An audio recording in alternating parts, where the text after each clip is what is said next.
Hey, what's going on, guys? Kalamazi here, and today I want to talk to you a bit about the new Affliction Azerite trait, Pandemic Invocation, as well as a few other small changes from PTR. I did hold off for a few days on making and releasing this video, as I wanted to see if there was going to be another PTR build with more traits or changes, but also due to the fact that Pandemic Invocation is pretty insane. There's a lot more to it than meets the eye. I really wanted to cover it from multiple angles and perspectives, while also trying to cover both its strengths and weaknesses in the upcoming 8.1 patch. Be sure to let me know what you think of it in the comments below. If you're interested in acquiring any of the weak ores you see here, which also has a built-in pandemic tracker, I will have a link to my Twitch as well as my Discord in the description below where you can find both. Now, for those of you who have not yet seen Pandemic Invocation, it's a new Affliction-specific Azerite trait coming in 8.1. It states that refreshing Corruption, Agony, or Siphon Life with less than 5 seconds remaining will deal 623 shadow damage and has a 6.66% chance to grant you a soul shard. Now, with the name being Pandemic Invocation, I'm not certain as of yet if the actual remaining duration has to be under 5 seconds, or if it actually has to be when the dot is in its pandemic range. Seeing as how the trait is not actually available for testing yet on PTR, you will just have to wait until the next build to see. It does raise some questions about the trait if it is the actual pandemic window, however, and not just 5 seconds.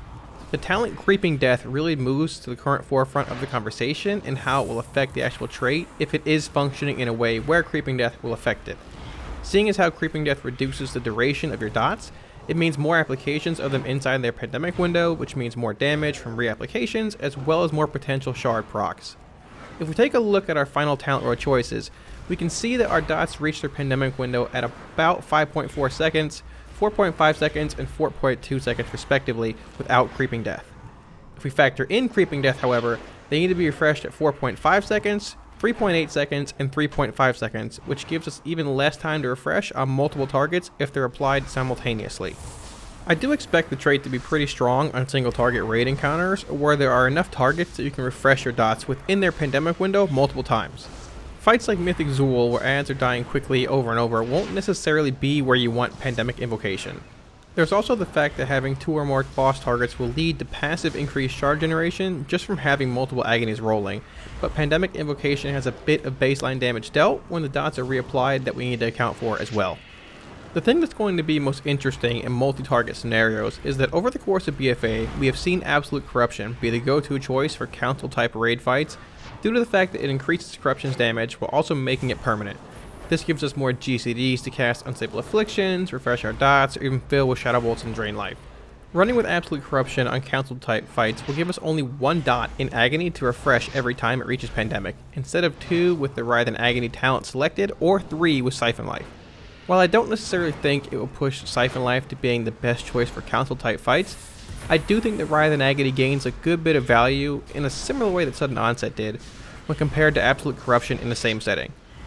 Choosing Writhe and Agony effectively doubles your chance at proccing an extra shard, while also doubling your damage dealt when it is refreshed correctly. The fact that Agony and Corruption have slightly different base durations means that at times your Agony and Corruption's pandemic window will be different, so be sure to keep an eye out for that as well. Running Siphon Life in a 3+ target raid encounter will most likely become a bit too tedious when factoring in movement, mechanics, and our lower levels of haste, but we'll have to wait for sims in the actual trait to be on PTR to confirm all of this. As mentioned, the damage side of Pandemic Invocation will stack like every other trait has, barring Blizzard going against the grain with this trait specifically.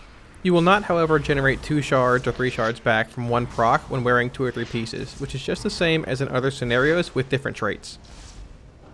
There is also the potential for it to be either pretty strong or very weak in Mythic Plus, both depending on your build as well as what key it is and how you're pulling specifically.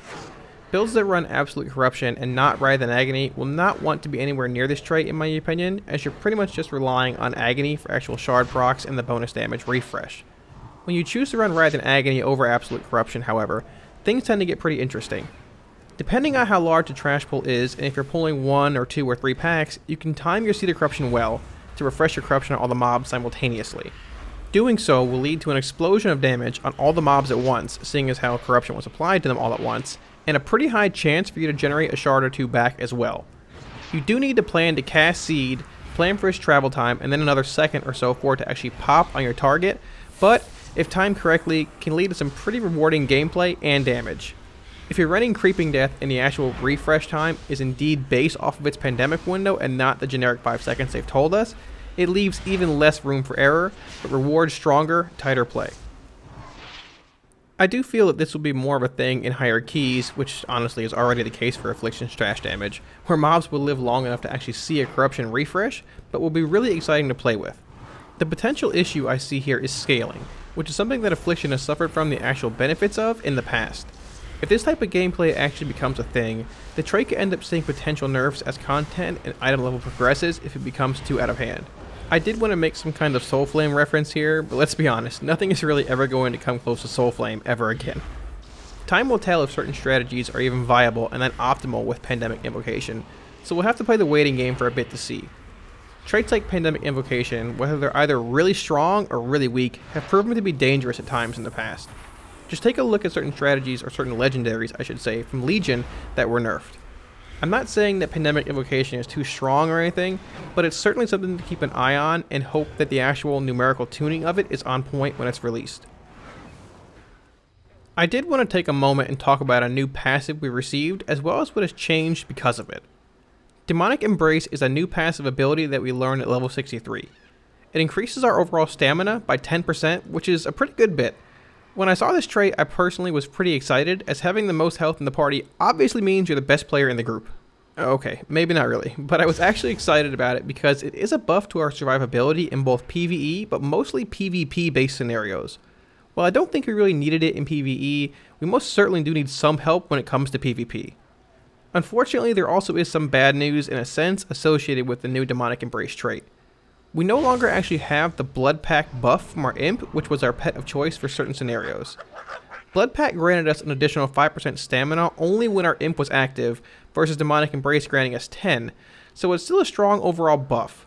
The fact that our Imp was not used nearly as much in PvP as it is in PvE at times makes it a great buff to us in battle rounds and arenas, and the fact that pet damage, outside of the Felguard for Demonology that is, has been normalized helps alleviate concerns even more.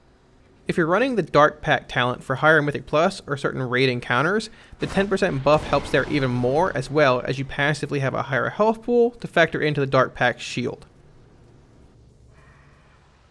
Apparently the 10% stamina buff was not enough when it came to PvP for Warlock survivability, so we actually have a long lost ability making its triumphant return. Demon Armor is back, and man, it feels really good to have this spell back. It's a PvP talent specifically for Destruction and Affliction, sorry Demonology, and it increases your health by an additional 10% while also granting you a whopping 125% increased armor. Long gone are the days of dying within a stun lock, well, realistically probably not, but we might now actually have a fighting chance against melee. All joking aside, I'm very happy to see this spell making a return, and it's one of the classic, iconic Warlock spells of days past. Like the old days, it does actually need to be cast and recast every time you die, so be sure to find another spot on your already cluttered bars for Demon Armor. Thanks for watching, guys. I'm really excited about Pandemic Invocation and can't wait to see how it actually plays out in a wide variety of settings. Let me know what you think about it and the new stamina related changes in the comments below. If you're looking for any of the weak wars you've seen here, I'll have a link to my Twitch and Discord in the description below where you can find them. If you want to see more WoW content and help support the channel, smash those like, share, and subscribe buttons as your support really helps. Thanks so much, guys, and I'll see y'all on 8.1. Peace.